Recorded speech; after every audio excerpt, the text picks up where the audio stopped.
नमस्कार मित्रों, मैं हूं बीएल चौहान। आज एक नए वीडियो के साथ। आज का जो टॉपिक है, Rajasthan board RBSE class 8 social science जो अपने टॉपिक चल रहे हैं, चैप्टर नंबर 24 है राष्ट्रीय आंदोलन। और ये परीक्षा की दृष्टि से अति महत्वपूर्ण टॉपिक है। इसके अंदर जो भी पॉइंट हैं वो आपको अच्छी तरह से याद करना है। तो चलते हैं वीडियो की। और कौन कौन से इंपॉर्टेंट पॉइंट है इस टॉपिक के अंदर। तो सबसे पहले जो है प्रजामंडल जो आंदोलन जो था, उसमें कौन कौन से क्षेत्र से कौन कौन से व्यक्ति जो है वो संबंधित थे।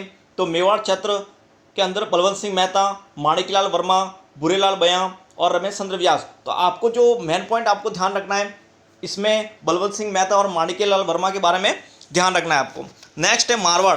तो मारवाड़ के अंदर आपको ध्यान रखना है भंवरलाल सराफ और जय नारायण व्यास। ये दो नाम आपको ध्यान रखना है, जय नारायण व्यास और भंवरलाल सराफ। एक आपको नाम ध्यान रखना है रणदोष दास गठाणी। एक आपको नाम ध्यान रखना है मथुरादास माथुर। मेन जो दो पॉइंट है आपको, ये मुख्य रूप से आपको ध्यान में रखने हैं। बीकानेर के अंदर मगाराम वेद, एक ही नाम आपको ध्यान रखना है मगाराम वेद। नेक्स्ट है जैसलमेर के अंदर था सागरमल गोपा। एक तो ये याद रखना, एक मिठालाल व्यास, दो नाम आपको याद रखना है। नेक्स्ट है कोटा के अंदर दो नाम आपको याद रखना है, एक तो नवीन राम शर्मा और एक नाम रखना है आपको अबिन हरी। बाकी जो है ध्यान रखना आपको शंभुदान सक्सेना, वेणी माधव, नाथुलाल जैन, मोतीलाल जैन। बूंदी के अंदर आपको ध्यान रखना है कांतिलाल, नित्यानंद सागर, हरिमोहन माथुर, ऋषिदत्त मेहता और श्याम सुंदर शर्मा। आपको एक तो कांतिलाल नाम और श्याम सुंदर नाम आपको ध्यान रखना है। नेक्स्ट है जयपुर के अंदर सभी वैसे तो इम्पोर्टेंट है, लेकिन अर्जुनलाल सेठी, जमनालाल बजाज, पंडित हीरालाल शास्त्री और कपूर चंद पार्टी, ये आपको नाम अच्छी तरह से ध्यान रखना है। बाकी जो है श्रींजीलाल अग्रवाल, गुलाब चंद कासलीवाल और दौलतमंद भंडाली, ये जो चार नाम हमारे ऊपर वाले आपको अच्छी तरह से ध्यान रखना है। नेक्स्ट है अलवर के अंदर देख लीजिए हरिनारायण शर्मा पहले नंबर पर है, मोस्ट इंपोर्टेंट पॉइंट है ये। कुंज बिहारीलाल शर्मा मोदी, मास्टर भोलानाथ, भवानी शंकर शर्मा। आपको एक ही नाम ध्यान रखना है, आपको हरिनारायण शर्मा अलवर से संबंधित थे। नेक्स्ट है भरतपुर के अंदर दो तीन नाम है, वो आप ध्यान रखिए। भरतपुर के अंदर एक तो मास्टर आदित्येंद्र, गोपीलाल यादव और युगल किशोर शत्रद्वेदी, ठाकुर देशराज और गौरीशंकर मील। आपको मेन दो पॉइंट आपको ध्यान रखना है, युगल किशोर शत्रद्वेदी और मास्टर आदित्येंद्र। नेक्स्ट है धौलपुर के अंदर एक ही नाम है कृष्णदत्त पालीवाल। नेक्स्ट है करौली के अंदर त्रिलोकचंद माथुर, ये आपको नाम ध्यान रखना है त्रिलोकचंद माथुर। बाकी जो है श्रींदलाल शर्मा और मान सिंह। नेक्स्ट है बांसवाड़ा के अंदर आपको ध्यान रखना है भूपेंद्र नाथ त्रिवेदी। बाकी जो है रामलाल, राधा वल्लभ सोमानी और रतनलाल, ये नाम आपको ध्यान रखना है। नेक्स्ट है डूंगरपुर के अंदर आपको ध्यान रखना भोगीलाल पांड्या, मोस्ट इंपोर्टेंट नाम है। बाकी जो है हरिदेव जोशी, गौरीशंकर उपाध्याय, भाभाई और शिवलाल कोटड़े, आपको ये नाम ध्यान रखना भोगीलाल पांड्या डूंगरपुर। सिरोही के अंदर आपको ये नाम ध्यान रखना है गोकुल भाई भट्ट। जो ये जो नाम जो आपको अंडरलाइन कराए जा रहे हैं, इनको अच्छी तरह से आपको याद रखना है। नेक्स्ट है अब सुखदेव का जन्म 1927 ईस्वी में हुआ था। वे भगत सिंह के बचपन के साथी थे। वे नौजवान भारत सेना के संस्थापक थे। 15 अप्रैल को लाहौर बम फैक्ट्री कांड में सुखदेव गिरफ्तार किए गए। अंत में 23 मार्च 1931 को सुखदेव अपने मित्र भगत सिंह एवं राजगुरु के साथ फांसी पर सड़ गए। तो ये आपको डेट जो है वो आपको ध्यान रखनी है 23 मार्च 1931, ये पॉइंट आपको याद रखना है। नेक्स्ट है राजगुरु का जन्म 1909 में पूना के निकट खेड़ा गांव में हुआ था। अंग्रेज पुलिस अधीक्षक सैंडर्स को सर्वप्रथम गोली का निशाना बनाने वाले राजगुरु ही थे। आपको एक नाम ये ध्यान रखना है, सैंडर्स की हत्या करने वाले थे राजगुरु।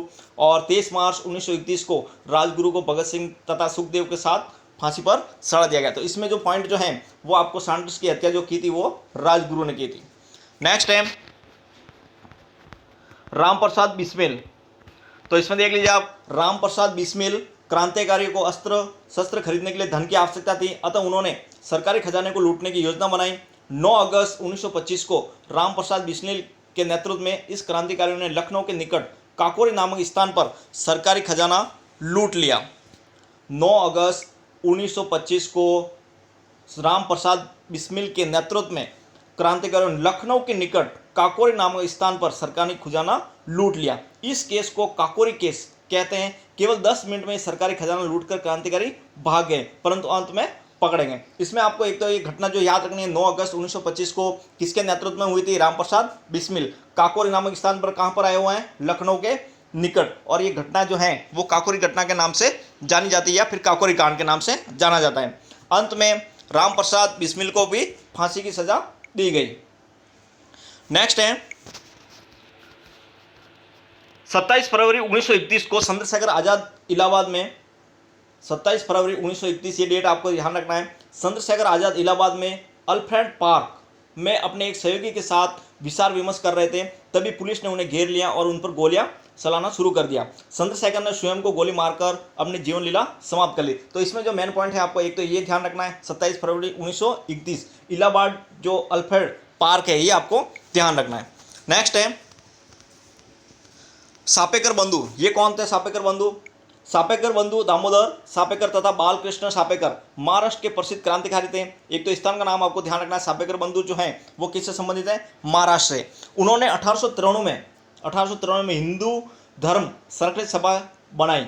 एक ही आपको पॉइंट ध्यान रखना, 1893 में हिंदू धर्म संरक्षण सभा बनाई। सापेकर बंधुओं ने महाराष्ट्र के लोगों में देशभक्ति तथा उत्साह की भावना का संचार किया। उन्होंने तरुण समाज नामक गुप्त संस्था की स्थापना भी की थी। तो एक तो आपको 2 पॉइंट ध्यान रखना है, तरुण समाज की गुप्त संस्था की स्थापना और हिंदू धर्म संरक्षण सभा बनाई 1893 में।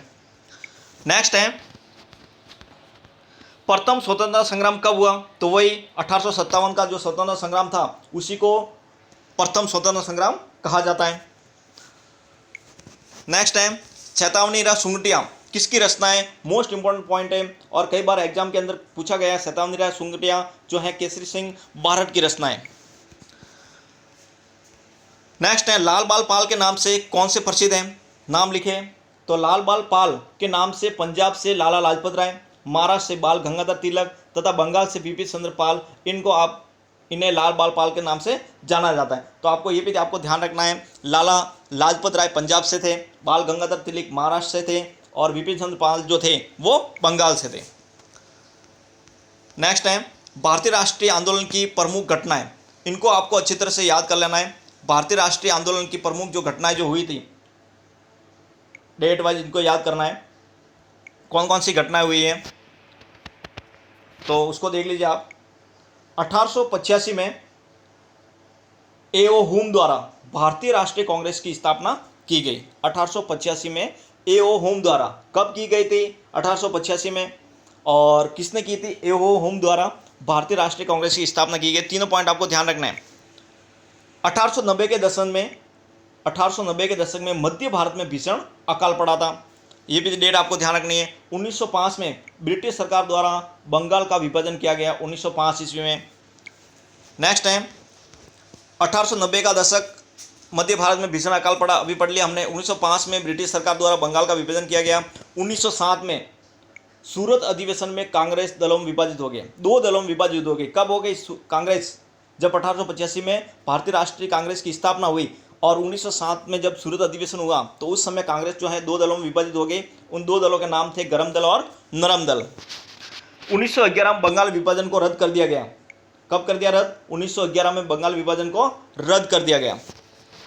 नेक्स्ट है 1919 में ब्रिटिश सरकार द्वारा रोलेट एक्ट लागू किया गया।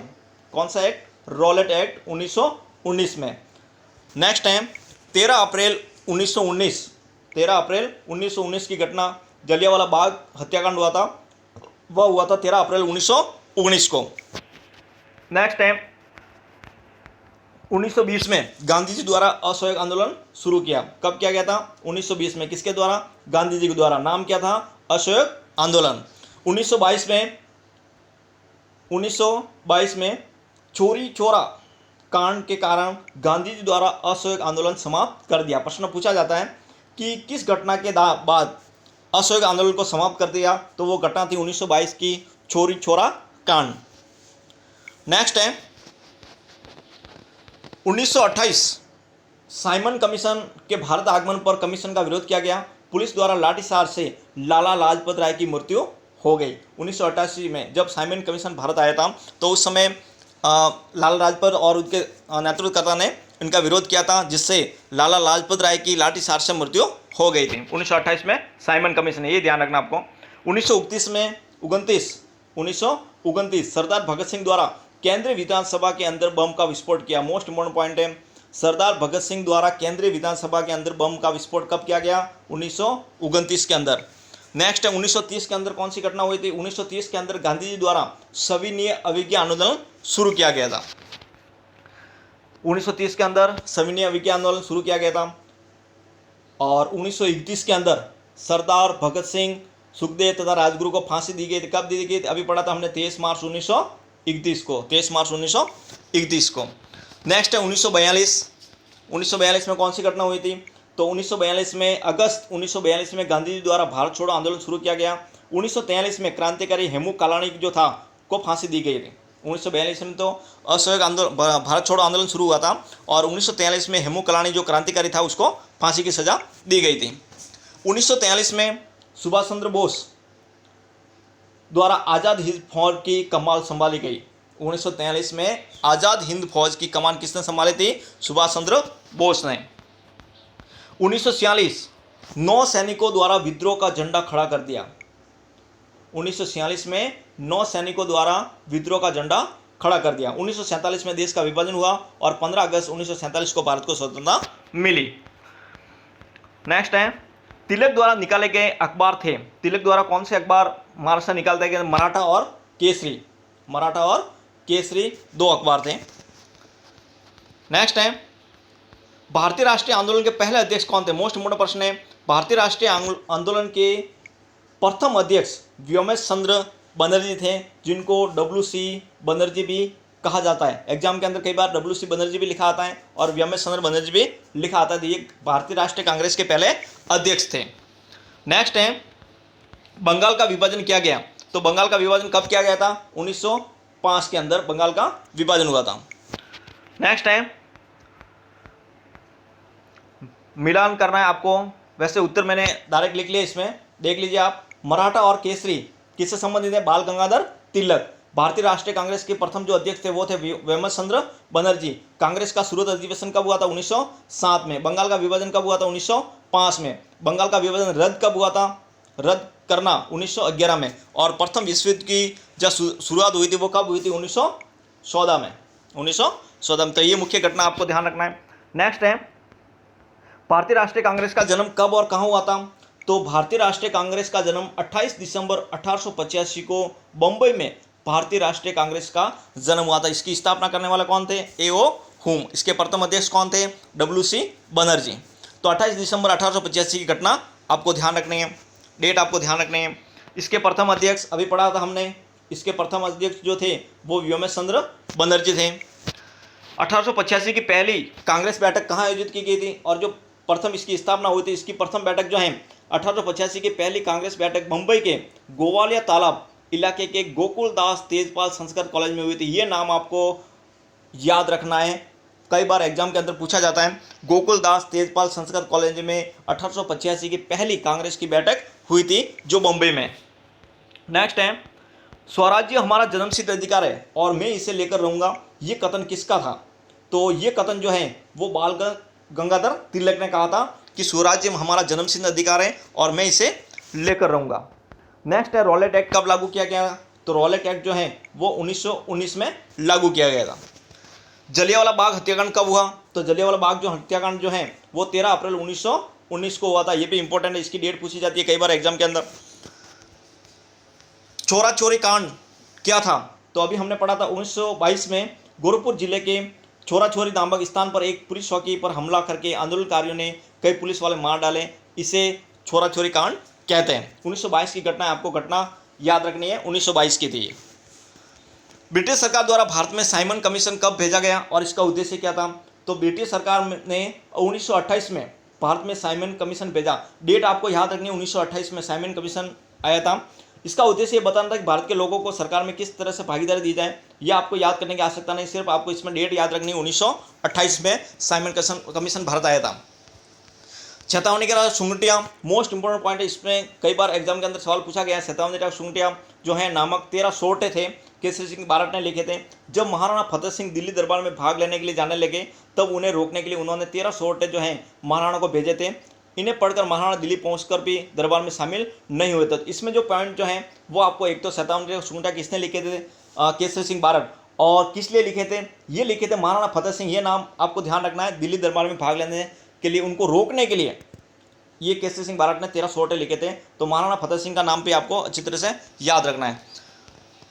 वही साइमन कमीशन, ब्रिटिश सरकार ने भारतीयों की शासन में भागीदारी को बढ़ावा देने के लिए जॉन साइमन के नेतृत्व में एक सदस्यीय आयोग 1928 में भारत भेजा। ये पॉइंट आपको याद रखना। सदस्य संख्या कितनी थी इसकी? 6 थी। इस आयोग में एक भारतीय भी सम्मिलित नहीं था।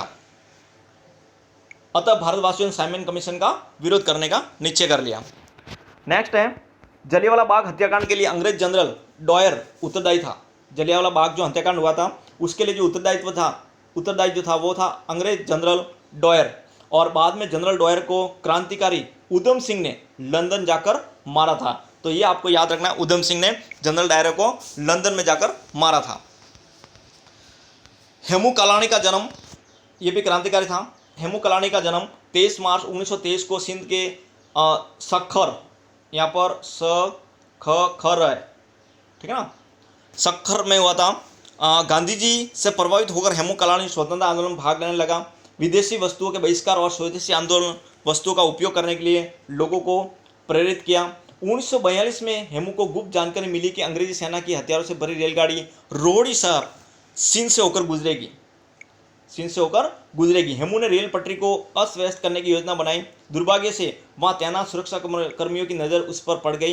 हेमू को गिरफ्तार कर लिया गया और अदालत ने उन्हें फांसी की सजा सुनाई। इंकलाब जिंदाबाद और भारत माता की जय के उद्घोष के साथ ये युवा स्वतंत्रता सेनानी 21 जनवरी 1943 में सखर में हंसते हंसते फांसी की फंदे पर भूल गया, ठीक है ना, लटक गया, झूल गया, यहाँ पर है झूल गया। तो आपको ये जो डेट जो है ये आपको याद रखनी है, 21 जनवरी 1943। जन्म आपको याद रखने की आवश्यकता नहीं है वैसे।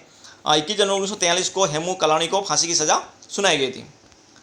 सरदार भगत सिंह भारत के एक महान क्रांतिकारी थे। जब साइमन कमीशन का विरोध करते हुए लाला लाजपत राय ने एक जुलूस का नेतृत्व किया तो पुलिस द्वारा लाठीचार्ज करने से लाला लाजपत राय घायल हो गए और कुछ समय बाद उनकी मृत्यु हो गई। सरदार भगत सिंह को और उनके साथियों ने अंग्रेज पुलिस अधिकारी सैंडर्स की गोली मारकर हत्या कर दी। ये आपको ध्यान रखना, सरदार भगत सिंह ने और उनके साथियों ने सैंडर्स जो था उसको गोली मारकर हत्या की थी। ये पुलिस अधिकारी लाला लाजपत राय की मृत्यु के लिए उत्तरदायी था, इसलिए उसकी हत्या की गई थी। कुछ समय बाद सरदार भगत सिंह ने दिल्ली विधान परिषद के अंदर एक बम विस्फोट भी किया था। ये भी आपको ध्यान रखना है, सरदार भगत सिंह ने बम विस्फोट, इसकी जो डेट जो है आगे मैंने बता दी इसकी। 23 मार्च 1931 को भगत सिंह को सुखदेव तथा राजगुरु के साथ एक साथ फांसी की सजा सुनाई गई। नेक्स्ट है विनायक दामोदर सावरकर का जन्म, ये भी क्रांतिकारी थे। महाराष्ट्र के नासिक जिले के भगूर गांव में 28 मई 1833 को हुआ था। उच्च अध्ययन के लिए सावरकर लंदन चले गए। वहाँ श्यामजी कृष्ण बम के इंडिया हाउस को उन्होंने अपनी गतिविधियों का केंद्र बनाया। यही उन्होंने 1857 का स्वतंत्रता समर नामक क्रांतिकारी पुस्तक ली। इसके अंदर आपको ये पॉइंट ध्यान रखना है, 1857 का स्वतंत्रता समर नामक पुस्तक किसने लिखी? तो ये लिखी थी विनायक दामोदर सावरकर ने। उनकी क्रांतिकारी गतिविधियों के कारण पुलिस ने उन्हें गिरफ्तार कर लिया और एक जलियान से उन्हें बम्बई भेज दिया। वे जहाज से निकलकर समुद्र में कूद पड़े और फ्रांस की सीमा तक पहुंच गए, परंतु वे पकड़े गए और अंग्रेजों को सौंप दिए गए। नेक्स्ट है ब्रिटिश सरकार ने सावरकर को 2 आजीवन कारावास की सजा देकर अंडमान निकोबार भेज दिया। उन्होंने 11 वर्ष तक अंडमान की सेलुलर जेल में काले पानी की कठोर यातनापूर्ण सजा काटी। एक तो आपको ये नाम जेल का नाम आपको ध्यान रखना है, अंडमान निकोबार की सेलुलर जेल में रखा गया था इनको, और लौटने पर रत्नागिरी महाराष्ट्र में नज़रबंद कर दिया और वापस लौटने पर वहाँ से रत्नागिरी स्थान जो है वो महाराष्ट्र में उन्हें नज़रबंद कर दिया, जहाँ से उन्हें 1937 में मुक्ति मिली और 26 फरवरी 1966 को सावरकर का देहांत हो गया। तो 2 आपको ये नाम ध्यान रखना, आपको सेलुलर जेल जो है अंडमान निकोबार में रखा गया था उनको, और उनसे लौटने के बाद रत्नागिरी महाराष्ट्र में उनको नज़रबंद कर दिया गया था। सुभाष चंद्र बोस का जन्म 23 जनवरी 1857 को हुआ था। बड़े होकर उन्होंने ICS की परीक्षा पास की परंतु नौकरी नहीं की। बाद में भारत की स्वतंत्रता के लिए उन्होंने सक्रिय रूप से राष्ट्रीय आंदोलन में भाग लिया। 2 बार कांग्रेस के अध्यक्ष चुने गए। मोस्ट इंपोर्टेंट पॉइंट है, सुभाष चंद्र बोस राष्ट्रीय कांग्रेस के अध्यक्ष कितनी बार रहे? ISRS के अंदर भी पूछा गया है ये सवाल। 2 बार कांग्रेस के अध्यक्ष चुने गए थे वो। 1943 में उन्होंने आज़ाद हिंद फौज की कमान संभाली 1943 में, और भारत की स्वतंत्रता की प्रत्यक्ष लड़ाई लड़ी। 1944 में सुभाष चंद्र बोस के नेतृत्व में आज़ाद हिंद फौज के अभियान एवं 1946 के 9 सैनिकों के विद्रोह से ब्रिटिश सरकार को ज्ञात हो गया कि अब भारत के सैनिक भी ब्रिटिश सरकार के साथ नहीं रहना चाहते। 18 अगस्त 1945 को एक विमान दुर्घटना में रहस्यमय तरीके से सुभाष चंद्र बोस की मृत्यु हो गई, जो आज भी विवादित है, ठीक है ना। 18 अगस्त 1945 इसकी मृत्यु की डेट भी आपको ध्यान रखनी है। और इन्होंने जो 1943 में इन्होंने आज़ाद हिंद फौज की कमान संभाली वो भी ध्यान रखना है। 2 बार कांग्रेस के अध्यक्ष चुने गए थे, ये भी आपको ध्यान रखना है। नेक्स्ट है, बिजोलिया के ठेकेदार और जागीरदारों के अत्याचार से बिजोलिया के किसानों में घोर असंतोष व्याप्त था। अतः बिजोलिया के किसानों ने जागीरदार के विरुद्ध आंदोलन शुरू कर दिया। बिजोलिया के किसानों को 84 प्रकार के कर देने पड़ते थे। एक पॉइंट आपको ध्यान रखना, 84 प्रकार के कर देने पड़ते थे बिजोलिया के किसानों को, जागीरदारों को। 1913 ईस्वी में साधु सीताराम दास के नेतृत्व में किसानों ने इन करों का विरोध किया। 1913 में साधु सीताराम दास के नेतृत्व में, किसके नेतृत्व में? साधु सीताराम दास के नेतृत्व में। 1916 ईस्वी में विजय सिंह पथिक और माणिकी लाल वर्मा के नेतृत्व में किसानों ने बेगार करने से मना कर दिया। प्रश्न पूछा जाता है, विजय सिंह पथिक जो हैं वो किसानों के नेतृत्व में कब शामिल हो गए? तो 1916 में उन्होंने नेतृत्व किया था। ये आपको डेट याद रखनी है। किसानों ने बेगार करने से मना कर दिया और कर भी नहीं दी। अंत में बिजोलिया के जागीरदारों को बाध्य होकर किसानों की मांगें माननी पड़ी। कालांतर में अन्य रियासतों और ठिकानों के किसानों भी बिजोलिया किसान आंदोलन से सीख लेकर बेगार को बंद कर दिया, बेगार और कर को बंद कर दिया। तो इसमें जो मेन पॉइंट है आपको एक तो ध्यान रखना है, साधु सीताराम दास बिजोलिया किसान आंदोलन का समर्थक जो था, नेतृत्व करता पहले 1913 में, और विजय सिंह पथिक जो है बाद में आए थे 1916 के अंदर। नेक्स्ट है, केसरी सिंह बारट पर सरकारी गोपनीय रिपोर्ट के अनुसार राजद्रोह, बगावत, ब्रिटिश फौज के भारतीय सैनिकों को शासन के विरुद्ध भड़काने व षड्यंत्र में शामिल होने के आरोप लगाए गए। इसके साथ प्यारेराम नामक साधु की हत्या का भी आरोप लगाया गया। इस कारण उन्हें 20 वर्षों की सजा देकर हजारीथा सेंट्रल अल बिहार भेज दिया गया, जहां से वे 1920 में रिहा हुए। तो ये आपको ध्यान रखना, स्थान का नाम, इनको कहाँ भेज दिया गया, कौन सी जेल के अंदर? हजारीथा सेंट्रल अल बिहार के अंदर। नेक्स्ट है, बरेली जेल में अंग्रेज अधिकारी सॉल्स क्यूलेट, बरेली जो जेल थी उसमें जो अधिकारी जो थे अंग्रेज अधिकारी सॉल्स क्यूलेट ने प्रताप सिंह पर रास बिहारी बोस व अन्य क्रांतिकारी की जानकारी के लिए दबाव डाला। किस पर दबाव डाला? प्रताप सिंह पर प्रताप सिंह टच से मस नहीं हुआ। क्यूलेट ने प्रताप से कहा, तुम्हारी माँ तुम्हारे लिए दुखी है, वह आंसू बहाती रहती हैं। इस पर प्रताप सिंह ने कहा, तुम कहते हो कि मेरी माँ मेरे लिए रात दिन रोती हैं और बहुत दुखी हैं, किंतु मैं अन्य सैकड़ों माताओं के रोने का कारण नहीं बन सकता। ये पॉइंट आपको अच्छी तरह से ध्यान रखना है, प्रश्न पूछा जाता है। ये जो इन्वर्टेड कॉमा की जो लाइन है ये किसने कही थी? तो ये कही थी प्रताप सिंह ने कही थी, ठीक है ना। और जो जेलर जो था वो था सॉल्स क्यूलेट बरेली जेल में। इस कारण उन्हें तरह तरह की गौर यातनाएं दी जाने लगी, जिसके कारण 27 मई 1918 को ईस्वी में जेल में उनका देहांत हो गया। बाल गंगाधर तिलक का योगदान, तो बाल गंगाधर तिलक का इसमें क्या योगदान था राष्ट्रीय आंदोलन में? बाल गंगाधर तिलक ने राजनीतिक आंदोलन को अनुमति विनय के मार्ग से निकालकर अपने अधिकार प्राप्ति के उग्रवादी मार्ग की तरफ बढ़ाया। उन्होंने स्पष्ट किया कि भारत में अंग्रेज नौकरशाही सन्य विनय करके हम कुछ भी प्राप्त नहीं कर सकते, और शिवाजी और गणपति उत्सवों के माध्यम से उन्होंने देश में नई जागृति पैदा की थी। शिवाजी और गणपति उत्सव ये गंगाधर तिलक के योगदान थे, इनको याद रखना दोनों को, उत्सवों को।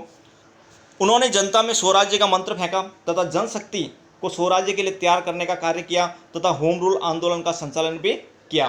तो ये भी आपको पॉइंट याद रखना, होम रूल आंदोलन का संचालन किया। और ये जो है ये आपको अच्छी तरह से ध्यान रखना, शिवाजी और गणपति उत्सव बाल गंगाधर तिलक ने योगदान दिया था। नेक्स्ट है अर्जुनलाल सेठी। अर्जुनलाल सेठी का जन्म 1880 में जयपुर में हुआ। उन्होंने इलाहाबाद विश्वविद्यालय से CA उत्तीर्ण किया, BA। जब अर्जुनलाल सेठी को जयपुर के प्रधानमंत्री का पद प्रस्तावित किया गया तो उन्होंने कहा, श्रीमान अर्जुनलाल नौकरी करेगा तो अंग्रेजों को कौन निकालेगा।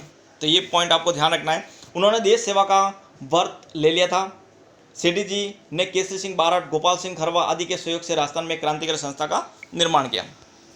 तो इसमें आपको ये ध्यान रखना, अर्जुन लाल सेठी जो है वो जयपुर से संबंधित थे।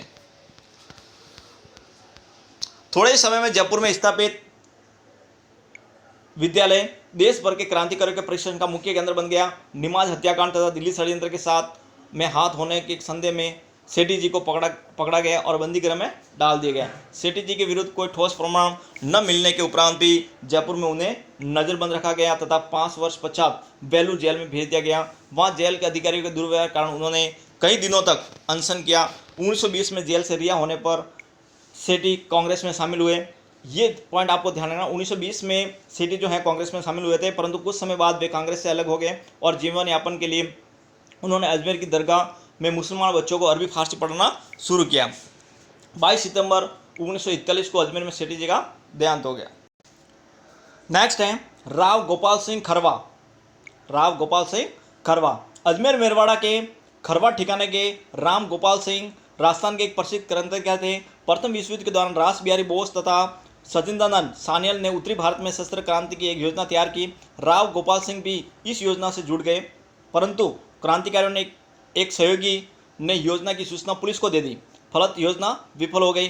जून 1915 में ब्रिटिश सरकार ने राव गोपाल सिंह को आदेश दिया कि वह 24 घंटे में खरवा छोड़कर यड़गढ़ चला गया। यड़गढ़ में गोपाल सिंह पुलिस निगरानी में रहे।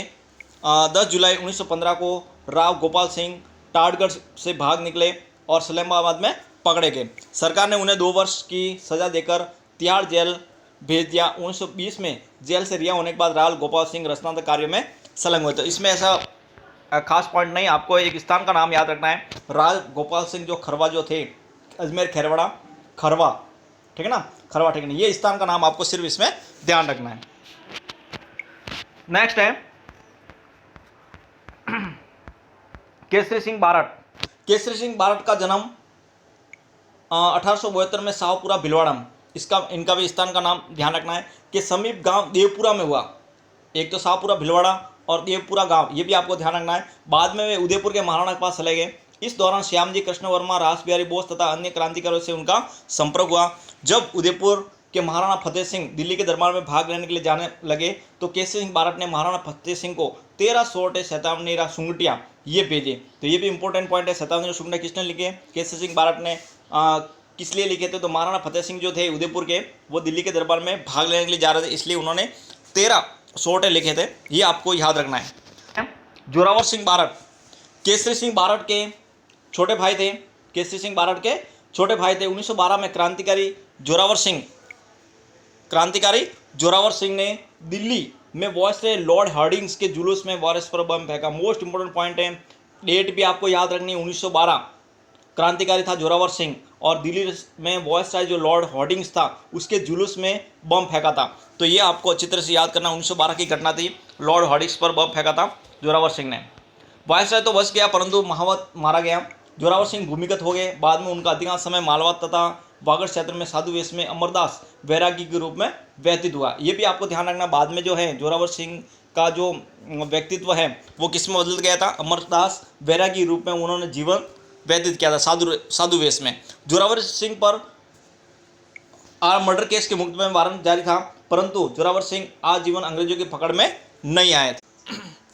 तो ये थे इस राष्ट्रीय आंदोलन के इम्पोर्टेंट जो पॉइंट जो थे, इसके बारे में हमने पढ़ा।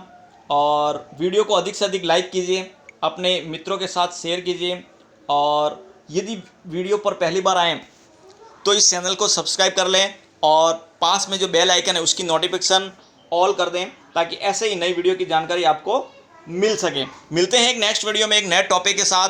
तब तक के लिए धन्यवाद। जय हिंद, जय भारत।